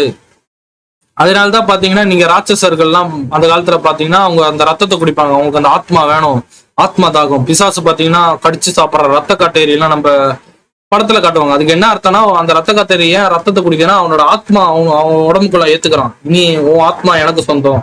ஆனா நம்ம கிறிஸ்தவர்கள் நம்ம இங்க என்ன பண்றோம்னா இவரோட ஆத்மா, கிறிஸ்து யாரு? அவர் பரிசுத்தர், அவர் நியாயப்பிரமாணங்களை நிறைவேற்றியவர், அவர் ஒரு தேவன். ஒரு தேவனோட ஆத்மா நம்ம உடம்புக்குள்ள இருக்கிறது ரைட்டா தப்பா? கண்டிப்பாக ரைட்டு தான். சோ அதனாலதான் நம்ம கம்யூனியன் எடுக்கும்போது இல்லைன்னா யூக்ரெஸ்ட் எடுக்கும்போது என்ன பண்றோம்? இது ஆண்டவரோட ரத்தம் என்று நம்பி நம்ம குடிக்கிறோம். இது மூலியமாக என்ன வருகிறது? அவரோட ஆத்மா நமக்குள் வருகிறது. அதுதான் வேதம் கூறுகிறது. என்னுடைய ரத்தமா இருக்கிறதுனால் நீங்க இனி அதை குடிக்கும் போது என்ன ஆகுது? ஆண்டவராக இயேசு கிறிஸ்துவோட ஆத்மா உங்களுக்குள்ள வருது. கடவுளோட ஆத்மா உங்ககிட்ட இருக்கு. அப்ப நீங்க மரிச்ச பிறகு நீங்க இப்ப என்ன ஆவறீங்க? உங்க ஆத்மா மட்டும் இல்ல, கடவுளோட ஆத்மாவும் உங்களுக்குள்ள இருக்கிறதால் பிதா என்ன நினைக்கிறாரு? உள்ள வாங்க. ஏன்னா நீ இனி நியாயப்பிரமாணத்தை கீழ்ப்படியிலே நான் அம்ச என்னோட குமாரனை நீ ஏத்துக்கிட்ட. அது மட்டும் இல்ல, அதனால நீ கண்டிப்பாக உள்ள வரலாம். ஏன்னா நீ உன் ஆத்மா இல்லையே, கடவுளோட ஆத்மா உனக்குள்ள இருக்கு. ஓகே, நீ தப்பானவன். ஓகே, நீ ஆனா ஏத்துக்கிட்ட, நீ கீழ்ப்படிஞ்சிட்ட. கமான், பரலோக ராஜ்யத்துக்கு வா. சோ எப்படி ரத்தம் மூலியமாக உடன்படிக்கை பழைய ஏற்பாடுல எப்படி நடக்கிறது, அது புதிய ஏற்பாடுல எப்படி கடவுள் செட் பண்ணி வச்சுட்டார், ஆண்டவரை எப்படி செட் பண்ணார். இது மூலியமாக அவர் சிலுவையில போல்டாக சொல்கிறார், நீங்க கொடுத்த வேலையை நான் முடித்து விட்டேன், இட்ஸ் பினிஷ்ட், இது முடிந்தது. ரத்த உடன்படிக்கை நீங்க மோசை காலத்துல போட்டதை அதையும் நான் எக்ஸ்பிளைன் பண்ணிட்டேன் இந்த மக்களுக்கு. இனி என்னோட வானமும் பூமியும் அழிந்தாலும் என் வார்த்தை ஒழியாது. இனி இது வானம் பூமியும் ஒரு நாள் அழிய போகுது, ஆனா என்னோட வார்த்தைக்கு இனி அழிவே கிடையாது. இனி அது எட்டர்னல். சோ உங்களுக்கு புரிஞ்சிருக்கும் நான் நம்புறேன். மூணாவது விஷயம், மூணாவது உடன்படிக்கை பண்ணீங்கன்னா பிரதான ஆசாரி, ஹை பிரீஸ்ட், அவங்கள பத்தி இப்ப கூற போகிறோம். இந்த ஹை பிரீஸ்ட பத்தி நான் சுருக்கமா ஒரு 2 நிமிஷத்துல ஒரு நிமிஷம் இல்ல 2 நிமிஷத்துல நான் சொல்றேன். ஹை பிரீஸ்ட் யாரு பாத்தீங்கன்னா இந்த இஸ்ரேல் ஜனங்கள்ல ஒரே ஒருத்தர் தான். அவர் பாத்தீங்கன்னா ஆரோனோட வம்சாவளியா தான் இருக்கணும். கிட்டத்தட்ட அவர் என்ன பண்ணுவார்னா வருஷத்துக்கு ஒரே ஒரு வாட்டி அந்த கோயிலுக்குள்ள போவாரு. எல்லாரும் கோயிலுக்குள்ள போக முடியாது. அந்த ஒரே ஒரு நபர் மட்டும் மோஸ்ட் ஹோலி பிளேஸுக்கு மட்டும் தான் போக முடியும். யாராலையும் அந்த இடத்துக்கு போக முடியாது. அங்கதான் கடவுள் இருப்பாருன்னு இஸ்ரேல் ஜனங்கள் கண்டார்கள், பார்த்தார்கள், நம்பினார்கள். கடவுள் அங்கதான் இருக்கிறாங்க. அங்க போய் என்ன பண்ணணும்னா அவரு அந்த ஹை பிரீஸ்ட் உள்ள போகும்போதே அவரோட காலில் ஒரு கயிறு மாதிரி கட்டிடுவாங்க அந்த ஹை பிரீஸ்ட். ஒருவேளை அவர் பாவியா இருந்தா என்ன ஆகும்னா அடுத்த செகண்டே இறந்துருவார் அந்த ரூம்குள்ள. அதாவது கோயிலுக்குள்ள போகும்போதெல்லாம் இறக்க மாட்டாரு. அந்த மோஸ்ட் ஹோலி பிளேஸ்னு ஒரு இடம் இருக்கும். அதுக்குள்ள ஒருவேளை அவருக்குள்ள ஒரு பாவம் இருந்து தெரிஞ்சனா அடுத்த செகண்டே அவர் காலி. அவ்வளோ ஒரு பயங்கரமான கடவுளோட மகிமை இருக்கிற ஒரு இடம். அங்க பாவம் அளவு கிடையாது. ஆனா இவர் ஒருத்தர் தான் போக முடியும். இவர் எதுக்கு போவார்னா அவர் பாவத்துக்கும் மத்தவங்க இந்த இஸ்ரேல் ஜனம் பாவத்துக்காக மன்னிப்புக்காக என்ன பண்ணுவார்னா இவர் அங்க உள்ள போயிட்டு ஆர்க் ஆஃப் த கவனன்ட், பலிபீட பெட்டி, ஆர்க் ஆஃப் த கவனன்ட்ல போயிட்டு அந்த ரத்தத்தை தெளிப்பார். இது மூலியமாக ஓகே, ரத்தம் மூலியமாக நான் ஓகே, நீங்க எல்லாம் பாவிகள், நீங்க மறிக்க வேண்டியது, ஆனா நீங்க இந்த ரத்தம் செலுத்துறது மூலியமாக கடவுள் ஓகே, உங்க பாவம் டெம்பரரியாக மறிக்கப்பட்டது. ஏன்னா மிருகத்தோட ரத்தத்தை வச்சு ஒரு டெம்பரரியா தான் அது ஒரு பண்ணணும். ஏன்னா அது வருஷம் வருஷம் பண்ணிக்கிட்டே இருக்கிறாங்க, இது முடிவே இல்லை. சோ இதுதான் ஹை பிரீஸ்ட், பிரணான ஆசை. அந்த ஹை பிரீஸ்ட்ங்கிறவங்களை பத்தி நான் குறிப்பிட்டேன். ஏன் அது சொன்னா வேற யாராலையும் அந்த இடத்துக்கு போக முடியாது. கிட்டத்தட்ட என்ன சொல்ல வருதுன்னா பழைய பாடல்கள புத்தகத்துல யாராலையும் கடவுள் அதாவது ஹெவனுக்கு போக முடியல, இதா இருக்கிற இடத்துக்கு யாராலையும் போக முடியல. வெறும் இந்த ஹை பிரீஸ்ட் தான் போறாரு. ஆனா அவரும் எப்படி போறாருன்னா இவருக்கே பாவம் இருக்கு. இவருக்கே பாவம் இருக்கு, இவரு அவர் பாவத்துக்காகவும் மத்த இஸ்ரேல் பாவத்துக்காகவும் பலி, அதுக்காக தான் அவர் போறார். இந்த ரத்தத்தை அந்த பலிபீட பெட்டியில தெளிச்சோன்னே ஓகே. ஆனா இதுலயே நிறைய பேர் இறந்துட்டாங்க, அப்படியே இறந்துருவாங்க, டம்முன்னு அங்கேயே தரையில அப்படியே விழுந்து கிடப்பாங்க. ஒருத்தர் அப்படியே கயிறு வச்சு இழுப்பாங்க, ரொம்ப தூரம் இருக்கும், அங்க இருந்து இழுத்துட்டு வருவாங்க. ஏன்னா யாரும் உள்ள போக கூடாது தேவாலயத்துக்குள்ள. ஏன்னா கிட்டத்தட்ட என்ன சொல்லுதுன்னா, நீங்க எல்லாம் பாவீங்க, ஒரே ஒருத்தர் மட்டும்தான் ஹை பிரீஸ்ட். ஆனா இப்ப அதை பத்தி நம்ம படிப்போம். ஹை பிரீஸ்ட பத்தி நான் உங்களுக்கு சின்ன எக்ஸ்பிளேஷன் ஏன் கொடுத்தேன்னா, ஒரு சில பேருக்கு தெரியாது, ஒரு சில பேருக்கு தெரியும். அதுக்காக தான் இப்போ அதை பத்தி நான் சொல்றேன். எபிரேயர் புஸ்தகம் 9ஆம் அதிகாரம் வசனங்கள் 7. எபிரேயர் 9:7. இது பழைய உடன்படிக்கை. அதுல என்ன போட்டிருக்கு பாருங்க. இரண்டாவது கூடாரத்தில் பிரணாத ஆசாரியர் மாத்திரம் வருஷத்திற்கு ஒரு தரம் இரத்தத்தோடு பிரவேசித்து அந்த இரத்தத்தை தனக்காகவும் ஜனங்களுக்காகவும் தப்புதலுக்காகவும் செலுத்துவான். கிட்டத்தட்ட வருஷத்துக்கு ஒரு வாட்டி தான் அந்த most Holi place, inner room. இது பாத்தீங்கன்னா பழைய ஏற்பாடு, பழைய உடன்படிக்கை. இப்போ இந்த நியாயப்பிரமாணத்தை ஆண்டவராகிய இயேசு கிறிஸ்து எப்படி நிறைவேற்றுகிறார், அது மட்டுமல்ல எப்படி சிலுவையில தைரியமா சொல்றாரு, இட்ஸ் பினிஷ்ட், முடிவடைந்தது. ஏன்னா இது ஒருத்தன் தானே போக முடியும், அப்ப நம்மளாம் போக முடியலையே, நம்மள மாதிரி மனுஷங்களாம் அப்போ அந்த மாதிரி இடத்துக்கே போக முடியாதா? கிட்டத்தட்ட அந்த இடத்துக்கே போக முடியலன்னா அப்போ பரலோக ராஜ்யத்துக்கு நம்ம எப்படி போக முடியும்? இப்போ புதிய ஏற்பாடுல நம்மளோட ஹை பிரீஸ்ட் ஆண்டவராகிய இயேசு கிறிஸ்து என்ன பண்றாரு பாருங்க. அதே எபிரேயர் 9ல, எபிரேயர் புஸ்தகம் 9ஆம் அதிகாரம் வசனங்கள் 11ல இருந்து அது நான் அப்படியே பார்ப்போம். நான் வாய்ஸா உங்களுக்கு ப்ளே பண்றேன். கிறிஸ்துவானவர் வரப்போகிற நன்மைகளுக்குரிய பிரதான ஆசாரியராய் வெளிப்பட்டு கையினால் செய்யப்பட்டதாகிய இந்த சிருஷ்டி சம்பந்தமான கூடாரத்தின் வழியாக அல்ல, பெரிதும் உத்தமமுமான கூடாரத்தின் வழியாகவும் வெள்ளாட்டுக்கடா, இளங்காளை இவைகளுடைய ரத்தத்தினாலே அல்ல, தம்முடைய சொந்த ரத்தத்தினாலும் ஒரே தரம் மகா பரிசுத்த ஸ்தலத்திலே பிரவேசித்து நித்திய மீட்பை உண்டு பண்ணினார். அதெப்படியெனில் காளை, வெள்ளாட்டுக்கடா இவைகளின் ரத்தமும் தீட்டப்பட்டவர்கள் மேல் தெளிக்கப்பட்ட கடாரியின் சாம்பலும் சரீர சுத்தி உண்டாகும்படி பரிசுத்தப்படுத்துமானால், நித்திய ஆவியினாலே தம்மை தாமே பழுதற்ற பலியாக தேவனுக்கு ஒப்பு கொடுத்த கிறிஸ்துவனுடைய ரத்தம் ஜீவனுள்ள தேவனுக்கு ஊழியம் செய்வதற்கு உங்கள் மனசாட்சியை செத்த கிரியைகள் அற சுத்திகரிப்பது எவ்வளவு நிச்சயம். ஆகையால் முதலாம் உடன்படிக்கையின் காலத்திலே நடந்த அக்கிரமங்களை நிவர்த்தி செய்யும் பொருட்டு அவர் மரணமடைந்து அழைக்கப்பட்டவர்கள் வாக்குத்தத்தம் பண்ணப்பட்ட நித்திய சுதந்திரத்தை அடைந்து கொள்வதற்காக புது உடன்படிக்கையின் மத்தியஸ்தராய் இருக்கிறார். ஏனென்றால் எங்கே மரண சாசனம் உண்டோ அங்கே அந்த சாசனத்தை எழுதினவனுடைய மரணமும் உண்டாக வேண்டும். எப்படியெனில் மரணம் உண்டான பின்பே மரண சாசனம் உறுதிப்படும். அதை எழுதினவன் உயிரோடு இருக்கையில் அதற்கு பலனில்லையே. அந்தப்படி முதலாம் சோ நீங்க ஃபுல்லா பார்த்திருப்பீங்க. இது பாத்தீங்கன்னா யாரு? இந்த ஹை பிரீஸ்ட் ஆண்டவராகிய இயேசு கிறிஸ்து பாத்தீங்கன்னா he is the mediator of the new covenant. அதாவது பழைய உடன்படிக்கையில பாத்தீங்கன்னா வெறும் பிரணான ஆசாரியர் மட்டும்தான் உள்ள போக முடியும், வேற யாரும் உள்ள போக முடியாது. ஆனா ஆண்டவராகிய இயேசு கிறிஸ்து பாத்தீங்கன்னா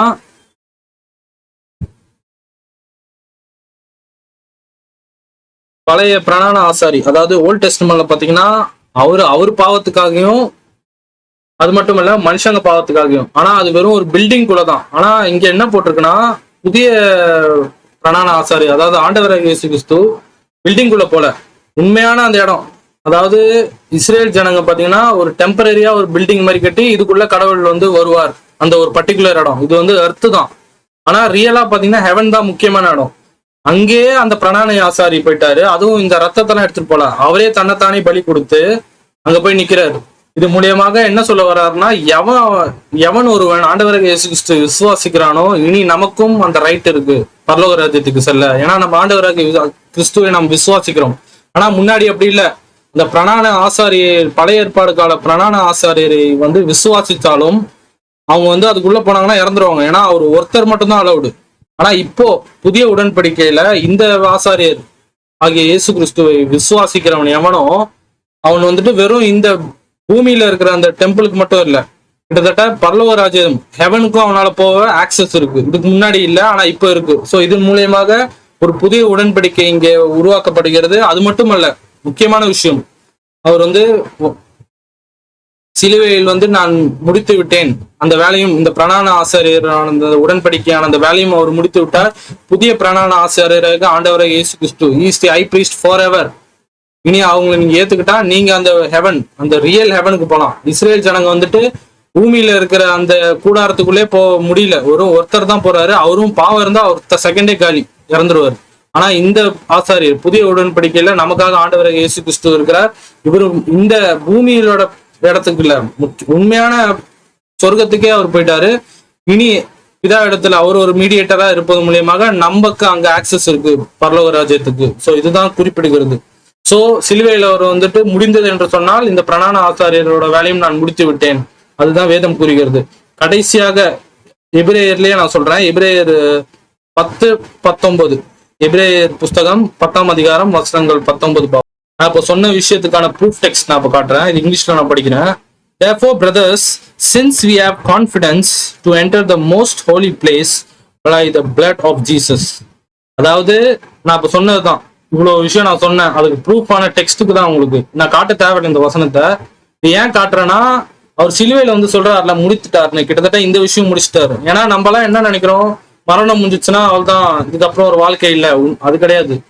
ஒரு ஆத்மா வந்து கடவுள் கொடுத்தது, அந்த ஆத்மா கடவுள் இடத்துக்கு போலனா அவ்வளவுதான், அந்த ஆத்மாவோட நிலைமை ஹெல்லுன்னு கூறப்படுகிறது. அந்த ஹெல்லுங்கிறது நெருப்பு கிருப்பு நம்மலாம் சொல்றோம். ஆனா உண்மையிலேயே பாத்தீங்கன்னா அந்த ஆத்மா கடவுள் இடத்துக்கு போலனா நம்ம அப்போ ஒரு வேற ஒரு உலகத்துல இருக்கிறோம், கிட்டத்தட்ட ஹெல். அதை தவிர்க்கிறதுக்கு தான் ஆண்டவரை இயேசு கிறிஸ்து வந்து இருக்கிறார். அது மட்டும் அல்ல, அவர் இப்போ அந்த இடத்துக்கு போனதுனால நம்ம விசுவாசிக்க ஆண்டவரை இயேசு கிறிஸ்துவோட பாடுமன்ற சிலுவையை நாம் விசுவாசிக்கிறது மூலியமாக நம்ம இனி கான்பிடன்ஸ், அதாவது நம்ம வந்துட்டு இனி பயப்பட தேவையில்ல, ஐயோ நான் எங்க போவேன்னு கான்பிடன்ஸா நம்ம சொல்லலாம். இதுக்கு முன்னாடி இஸ்ரேல் ஜனங்க பாத்தீங்கன்னா அந்த கான்பிடன்ஸ் இல்லை. ஏன்னா அந்த பிரணான ஆசிரியரே பயப்படுறாரு, உள்ள போவேன் என் பாவம் இதா இருக்குமா, உள்ள போனா நான் இறந்துருவணும். ஆனா இப்போ நம்ம மத்தியில் ஒரு உண்மையான பிரணான ஆசாரியர் ஆண்டவரை இயேசு கிறிஸ்து இருக்கிறார். இனி நம்ம கான்பிடன்ஸா நம்ம சொல்லலாம், நம்மளும் அந்த மோஸ்ட் ஹோலி பிளேஸ்க்கு ஒரு நாள் போவோம் ஆண்டவரை இயேசு கிறிஸ்து விசுவாசித்தால். சோ அந்த வசனத்தை எடுக்கிறதுக்காக தான் நான் சொன்னேன். சோ சிலுவையில் அவர் வந்து கூறுகிறார், நான் முடித்து விட்டேன். கிட்டத்தட்ட பாத்தீங்கன்னா ஒரு புதிய உடன்படிக்கையும் அவர் முடித்து விட்டார். வெறும் அவர் நியாயப்பிரமாணங்களை மட்டும் நிறைவேற்றவில்லை, மோசையின் நியாயப்பிரமாணங்கள் மட்டுமல்ல, தீர்க்கதரிசிகள் கூறிய வார்த்தைகள் மட்டுமல்ல, சங்கீதக்காரன் கூறியப்பட்ட வார்த்தைகள் மட்டும் அவர் நிறைவேற்றவில்லை, புதிய உடன்படிக்கையும் அவர் நிறைவேற்றுகிறார். இவ்வளவு விஷயம் அவர் பண்ணிட்டார். இது வெறும் நான் ஒரு சின்ன நான் இது எத்தனை நிமிஷம் கொடுத்துருப்பேன், 40 மினிட்ஸ் தான். இது 8 ஹவர்ஸ் கொடுக்கலாம் உண்மையிலே பார்த்தா. ஏன்னா அவர் அவ்வளவு நிறைவேற்றிருக்கிறார். நான் அது சுருக்கமா கொடுக்கறதுக்காக தான் நான் இது முக்கியமான பாயிண்ட்ஸ் தான். ஏன்னா உடன்படிக்கை ஒரு முக்கியமான விஷயம் இல்லை ஒரு மனுஷனுக்கு. கடவுளுக்கும் மனுஷனுக்கும் உடன்படிக்கை தான் நம்ம எல்லா இடத்துலயும் பைபிள்ல பாக்குறோம். சோ அந்த உடன்படிக்கை ஒரு முக்கியமான விஷயம் என்பதால் தான் இந்த உடன்படிக்கையை பத்தி சொன்னேன். எப்படி உடன்படிக்கை, முதலாவது பாத்தீங்கன்னா நான் சொன்ன விஷயங்கள் தான். உடன்படிக்கையை நீ வந்து கீழ்ப்படிஞ்சாலும் உனக்கு ஆசீர்வாதம், நீ கீழ்ப்படினா உனக்கு சாபம். அது எப்படி ஆண்டவரை இயேசு கிறிஸ்து ஜெயிச்சார், அவர் பாவமே அறியாதவர் மேல பாவம் வந்துச்சு. கிட்டத்தட்ட உடன்படிக்கைக்கு அப்போ அவருக்கும் அவர் மேல இனி உடன்படிக்கை வந்துட்டு அவர் மேல கிடையாது. அப்ப என்ன அர்த்தம், இனி உடன்படிக்கை அது மூலியமாக முடிந்து விட்டது. ரெண்டாவது, ரத்தத்தினால் உடன்படிக்கை ஏற்பட்டது. கிட்டத்தட்ட மோசை பாத்தீங்கன்னா அந்த ரத்தத்தை அந்த மிருகத்தின் ரத்தத்தை அவங்க மேல தெளிக்கிறாங்க. ஆனா ஆண்டவராக இயேசு கிறிஸ்து என்ன பண்றார், பாத்திரத்தை எடுத்து இது என்னோட ரத்தம். ஒருத்தன் வந்துட்டு அந்த ரத்தத்தை குடிச்சா என்ன வேதம் கூறுகிறது, அவனோட ஆத்மா உள்ள நீ ஏத்துக்கிறார். அதனால்தான் பழைய ஏற்பாடுல நீ ரத்தத்தை குடிக்கூடாது. ஆனா புதிய ஏற்பாடுல ஆண்டவராக இயேசு என்ன சொல்கிறார், இந்த திராட்சை ரசம் என்னோட ரத்தத்தை குடிக்கிறது, எவன் ஒருவன் அதை குடிக்கிறானோ என்னோட ஆத்மா இனி அவனுக்குள்ள இருக்கிறது. நம்ம ஆண்டவரை இனி உள்ள ஏத்துக்கிட்டோம். ஆண்டவர் உள்ள ஏத்துக்கிட்டா நம்ம பிதா இடத்துக்கு போக முடியுமா, போக முடியாது, கண்டிப்பாக போவோம். இப்போ ஒண்ணுமே இல்லை, ஒரு பேங்க் லாக்கர்ல வந்து ஒரு ஐடி கார்டு வேணும். அந்த ஐடி கார்டு இல்லைன்னா அந்த லாக்கர் ஓப்பன் ஆகாது. இந்த ஐடி கார்டு தான் ஆண்டவராக இயேசு கிறிஸ்து. இனி உங்ககிட்ட அந்த ஐடி கார்டு இருக்கு, ஆண்டவரை நீங்க விசுவாசித்தால் உன்னாலும் பரலோக ராஜ்யம் போக முடியும். மூணாவது, பிரணான ஆசாரியருக்கு ஒரு உடன்படிக்கை போடப்பட்டிருக்கு. அதாவது இஸ்ரேல் ஜனங்கள் பாத்தீங்கன்னா ஒரு பிரணான ஆசாரியர் மட்டும்தான் அந்த மோஸ்ட் ஹோலி பிளேஸ் போக முடியும். கிட்டத்தட்ட அவன் பாவம் பண்ணா அவனும் இறந்துருவான். ஆனா இந்த புதிய ஏற்பாடுல பாத்தீங்கன்னா நமக்காக ஒரு பிரணான ஆசாரியர் ஆண்டவரை இயேசு கிறிஸ்து போறார். அவரு வந்துட்டு இந்த ரத்தத்தால் போல அவரோட சொந்த ரத்தத்தையே கொடுத்தார், மரணத்தை ஜெயிச்சார், பரலோக ராஜ்யத்துக்கு சென்றார். அவர் சென்றதால் நமக்கும் அவர் விசுவாசிக்கும் மூலமாக நாமளும் செல்றோம். சோ சிலுவையில் அவர் வந்து கூறப்பட்ட அந்த வார்த்தை இது முடிவடைந்தது, அவர் நிறைவேற்றினாரா? கண்டிப்பாக அவர் எல்லாம் நம்ம சொன்ன எல்லா விஷயத்தையும் அவர் நிறைவேற்றி ஓகே சக்சஸ்ஃபுல்லாக கடவுள் கொடுத்த மிஷனை அவர் கம்ப்ளீட் பண்ணிக்கிறார். கடைசியாக ஒரே ஒரு விஷயத்த நான் வந்துட்டு சொல்லி இந்த பைபிள் ஸ்டடி நான் முடிக்க விடுகிறேன். மல்கியா புஸ்தகம் 1ஆம் அதிகாரம் வசனங்கள் 1, அந்த உடன்படிக்கை இன்னைக்கு கூட நம்ம பண்ணிட்டு இருக்கிறோம். அதுக்கான ஒரு ப்ரூஃப் தான் இது. ஃபைனலா ஒரு வசனம் மல்கியா 1:1. மல்கியா புஸ்தகம் 1ஆம் அதிகாரம் வசனங்கள் 11. ஓகேவா? வசனங்கள் 11. சூரியன் உதிக்கிற திசையை தொடங்கி அது அஸ்தமிக்கிற திசை வரைக்கும் என் நாமம் ஜாதிகளுக்குள் மகத்துவமாயிருக்கும். எல்லா இடங்களிலும் என் நாமத்துக்கும் தூபமும் சுத்தமான காணிக்கையும் செலுத்தப்படும். என் நாமம் ஜாதிகளுக்குள் மகத்துவமா இருக்கும் என்று சேனைகளாகிய கர்த்தர் சொல்கிறார். இங்கிலீஷ்ல பாத்தீங்கன்னா my name will be great among the nations. அதாவது ஆண்டவருடைய பேரு எல்லா இடத்துலயும் புகழ்ந்திருக்கும். சூரியன் உதிக்கிறது அஸ்தமிக்கிற வரைக்கும், from the rising of the sun to the setting of the sun. In every place incense and pure offering. எல்லா இடத்துலயும் பாத்தீங்கன்னா இந்த இன்சென்ஸ்னா புகை, பியூர் ஆஃபரிங்னா பாத்தீங்கன்னா பலி. Will be put to my name because my name will be great among the nations. இந்த தீர்க்கதரிசனம் பாத்தீங்கன்னா இன்னைக்கு நிறைவேறுது. கிட்டத்தட்ட உலகத்துல உங்களுக்கே தெரியும் கிறிஸ்துவ மதம் எங்கெங்கெல்லாம் இருக்கணும், உலகம் ஃபுல்லா இருக்கு. இட்டாலியில நற்கரணை கொடுக்குறாங்களா, அதாவது கம்யூனியன் தராங்களா, அப்பமும் திராட்சை ரசமும் தராங்களா? கண்டிப்பா தராங்க. அப்பம் ஒரு இடத்துல கத்தோலிக்ல அப்பம் தருவாங்க. அது அது ஒரு வேற ஒரு டாபிக், நான் சொல்ல விரும்பல. இன்னொரு இடத்துல பாத்தீங்கன்னா இப்போ அமெரிக்காவிலையும் பாத்தீங்கன்னா அப்பம் திராட்சை ரசம் கிட்டத்தட்ட அந்த பியூர், அதாவது பியூரான பலியும் பியூரான இன்சென்ஸும் கொடுக்கப்படுது என் நாமத்தினால் உலகம் ஃபுல்லா. ஆனா இஸ்ரேல் ஜனங்க வந்துட்டு பாத்தீங்கன்னா வெறும் அவங்க நாட்டுக்கு மட்டும்தான். எங்கெங்கெல்லாம் பலி கொடுக்கறது இருக்கு, அனிமல் ரத்த இது எங்கேயுமே இல்லையே. அப்ப இந்த தீர்க்கதரிசனம் எங்க நிறைவேறுதுன்னா ஆண்டவர் சிலுவையில அவர் முடித்ததால் தான் இப்போ இந்த தீர்க்கதரிசனம் இங்க நிறைவேறிருக்கு. கிட்டத்தட்ட உலகத்துல இருக்கிற சூரியன் தொடங்குறது அஸ்தமிக்கிற எல்லா இடங்களிலும் எனக்காக பியூர் ஆஃபரிங், அதாவது இங்க காணிக்கைன்னு போட்டிருக்கு. அதுக்கான உண்மையான அர்த்தம் பாத்தீங்கன்னா பலி கொடுத்தது. அதாவது ஆண்டவர் வேதத்தில் கூறியுள்ளாரே, இந்த அப்பம் என்னோட சரீரம், இந்த திராட்சை ரசம் என்னோட ரத்தம், அதுதான் பியூர் ஆஃபரிங். கிட்டத்தட்ட உலகம் ஃபுல்லா கொடுக்கப்படும். சோ இந்த தீர்க்கதரிசனம் நிறைவேற வேண்டும் என்றால் அவர் சிலுவையில நமக்காக மரித்து உயிர் தெரிந்தனால்தான், அவங்க இந்த நம்பர்னால்தான் இந்த மாதிரி ஒரு தீர்க்கதரிசனம் இப்ப நடந்திருக்கு. இந்த தீர்க்கதரிசனம் வெறும் நடந்து இருக்கிறதா? இது கிட்டத்தட்ட நடந்து கொண்டு இருக்கிறது. இப்ப கூட இந்த வர சண்டே கூட இதே மாதிரி கம்யூனியன் ரெட் அண்ட் வைன் எல்லாம் உலகம் ஃபுல்லா எல்லா இடத்துலயும் இந்த கம்யூனியன் ஆனது இல்லைன்னா நற்கரணை எல்லா உலகம் ஃபுல்லா நடக்கும். ஸோ இந்த தீர்க்கதரிசனம் இப்போ அலைவா இருக்கு. Christianity is true. ஸோ உங்களுக்கு இந்த வசனம் புரிந்திருக்கும் நான் நம்புறேன். ஸோ நான் ஏற்கனவே கன்க்ளூஷன் உங்களுக்கு கொடுத்துட்டேன். ஸோ யோவான் எழுதுற சுவிசேஷத்துல நான் முடித்து விட்டேன், அதுக்கான அர்த்தம் உங்களுக்கு தெரியும்னு நினைக்கிறேன். இதை நான் உண்மையிலே பாத்தீங்கன்னா இது ஒரு 50 நிமிஷத்துல இது முடிக்கிற சர்மன் இல்லை, உண்மையிலே 8 hour ஆகும் கிட்டத்தட்ட. நான் நிறைய விஷயம் இந்த இவ்வளோண்டு 50 நிமிஷத்துலயே நிறைய விஷயம் உங்களுக்கு சொல்லியிருப்பேன். நீங்க இது மறுபடியும் பாருங்க.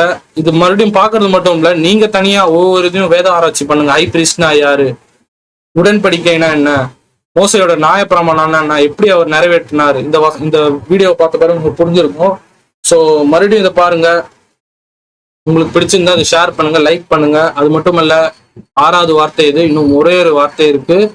ஸோ அதுவும் கூடிய விரைவில் இந்த 7வது வார்த்தையும் நான் முடித்து விடுவேன். என்னோட இந்த மெசேஜ் முடிக்கணும். 7 வார்த்தையை கொடுக்கும் ரொம்ப நாள் ஆசை. கிட்டத்தட்ட 6வது நான் முடித்து விட்டேன். கடவுளுக்கு சோத்திரம்.